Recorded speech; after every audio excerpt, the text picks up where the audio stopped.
কথা বল বাপি, আয় বাপি, আমার বুকে আয় বাপি।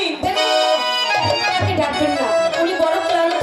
ওনাকে ঘরে নিয়ে গিয়ে বিস্কুট আর এক গ্লাস গরম দুধ দিয়ে দেন। আচ্ছা মা, আমি তাই দিচ্ছি।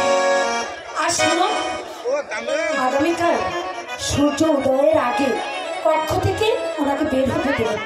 মা জোসনা, তুমি একটিবার আমার সাথে দেখা করে যেও। ঠিক আছে রে মাম্মা, যাই।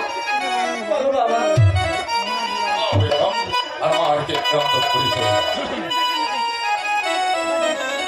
ধন্যবাদ জোসনা, তোমার পরিচালনা, তোমার এই অক্লান্ত পরিশ্রমে আমার সন্তান বেঁচে উঠেছে। আমি মুক্ত হয়েছি মা। বলো বলো, তুমি আমার কাছে কি চাও? বাচ্চা হুজুর, আজকে মানে যেদিন আমরা রোগীকে ভালো করি সেদিন আমরা কিছুই নিতে পারবো। বেশ এটা হচ্ছে আমাদের ওস্তাদের নিষেধাজ্ঞা। বেশ, তাহলে আমি আগামীকাল এসে আপনার কাছ থেকে আমার পাওনা আমি চেয়ে নিয়ে যাবো। ঠিক আছে বাবা, বেশ, তাহলে আসছি। আগামীকাল তুমি আসবে। সালাম হুজুর, সালাম।